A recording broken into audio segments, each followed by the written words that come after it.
Chandpur triangle ভয়ঙ্কর এই মৃত্যুকূপে পড়লে আর হদিস মেলে না।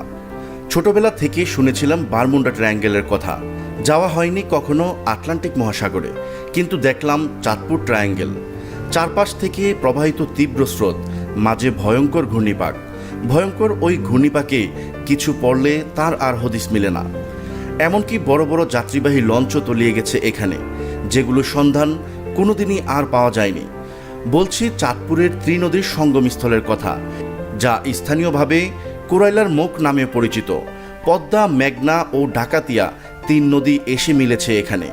নদীগুলো তিন দিক থেকে প্রবাহিত হয়ে মিশে যাওয়ায় সেখানে পানির বিশাল এক ঘূর্ণিগর্তের সৃষ্টি হয়েছে। আর এই ট্রায়াঙ্গেলে পরেই নিখোঁজ হয়েছে শত শত মানুষ, লঞ্চসহ কার্গো কিংবা ট্রলার। তিন নদীর এই সঙ্গমস্থল যেন এক ভয়ঙ্কর মৃত্যুকূপ। মোহনাটি নদীর একেবারে তীরে অবস্থিত। সাধারণত নদীর তীর অগভীর হয়ে থাকে, তবে আশ্চর্যজনক হলেও সত্যি, নদীর তীরে হওয়া সত্ত্বেও এই মোহনা অনেক গভীর। বর্ষাকালে এটি রূপান্তরিত হয় মৃত্যুকূপে। পানির ভয়ঙ্কর ঘূর্ণি দেখে মানুষের মনে শিহরণ জাগে। এই মোহনা নিয়ে লোকমুখে অনেক গল্প প্রচলিত রয়েছে। স্থানীয় জনপ্রতিনিধি কাউন্সিলর বলেন, মোহনায় দুর্ঘটনা প্রতিনিয়ত বেড়ে চলেছে। জেলের নৌকা, মালবোঝাই ট্রলার ও যাত্রীবাহী ট্রলার প্রায় দুর্ঘটনার শিকার হচ্ছে।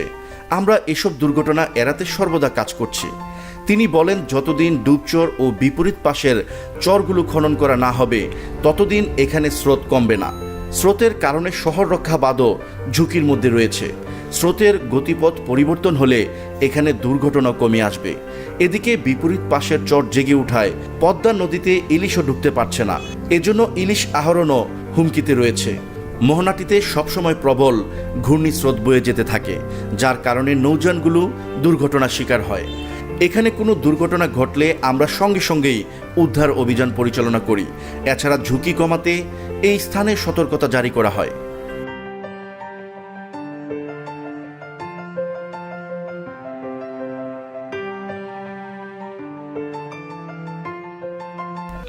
সাবস্ক্রাইব করুন আমাদের বায়োস্কোপ এন্টারটেইনমেন্ট চ্যানেলটি এবং বেল আইকনে ক্লিক করুন আমাদের পরবর্তী ভিডিও সবার আগে দেখার জন্য।